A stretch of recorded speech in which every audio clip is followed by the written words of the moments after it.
Jeremy Jędrzejkowski, welcome to Rzeczpospolita TV studio at the Economic Forum in Karpacz. I think I can say that we are all more or less following many interesting discoveries. We are witnessing huge technology jump in almost every area of our everyday life. We have artificial intelligence taking our world by the storm. We have intelligent cars, intelligent refrigerators, intelligent TVs and phones. And what about something that is the most important area of our lives? That is our health, I reckon. What new is going on there and how we can benefit from innovations in various situations, preserving our health and lives?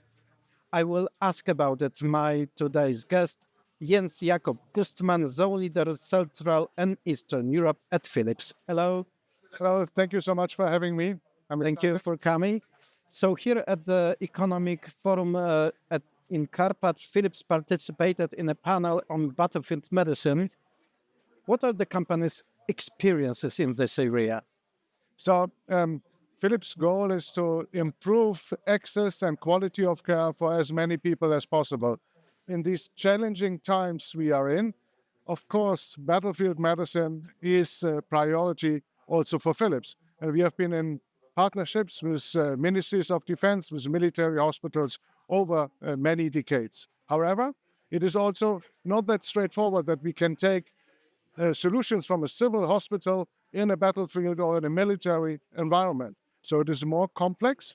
On the other hand, we also see that there's a lot of overlap between battlefield medicine and disaster medicine. So we also have that experience from earthquakes, from floods, and so on. At the end, it is about stabilizing at the point of care a condition of a patient, not with all fancy things, stabilizing it and preparing that patient to be transported to the next medical facility for the next step. And does battlefield medicine apply only to front lines? Front lines is, of course, a very important element of it, but we have to look at it holistically. So because I already talked about the next step, which is typically in a medical facility, but the connection to field hospitals, to a military hospital, also via digital solutions is super important in helping us, of course, to gain time and make more accurate diagnosis for those patients. What features should medical technologies use on a battlefield and during disasters? Yeah, I already mentioned that it is not that straightforward. So one thing which is important is to have a flexibility and agility, because you often have to change the position, and mobile equipment is very important. So nowadays, MRIs, even a 3T or a newly launched helium-free MR, can be transported in trucks, moved from one place to the other, or even with container solutions, which can be adapted to existing hospitals.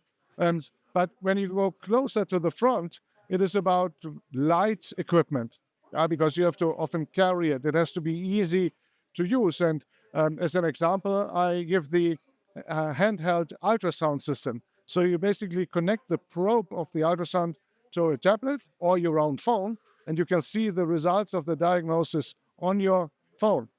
Equipment has to be very resistant to hot temperatures, for example, to changes of temperatures, but also to dust and sand. And it has to be durable. So long battery life is crucially important.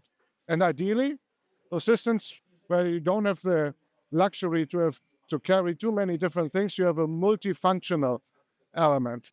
And we have, for example, in Philips developed a system which is a patient monitoring system. So you take the vital signs of a patient, but you can also integrate a defibrillator into it. So you have two solutions in one, which especially in front, in those difficult environment, is super impactful. Right. In the latest Future Health Index 2024 report commissioned by Philips, virtual patient care is rated very positively. Do digital solutions apply also during disasters? Yeah. So the Future Health Index is something which we conduct, a survey which we conduct on an annual basis. We interview 3,000 healthcare professionals in 14 countries around the globe, including Poland. And the insights we get is that there is no return from digitalization. So that will only go in one direction. And it is helping already to improve the time the medical team spends on patients. It helps with, for example, decision support in a hospital patient monitoring situation, and is for the battlefield medicine especially important when you have to transfer data. You typically don't have the expertise on site, so you really want to transfer the medical data to a central station where you get some support, some analysis, and then take the right steps locally. So it is really about having a very simple way of transmitting the data, getting support, and taking it forward. How would you summarize the significance of new medical technologies on battlefield and disaster medicine in just one sentence? I know it's not an easy task, but please do try.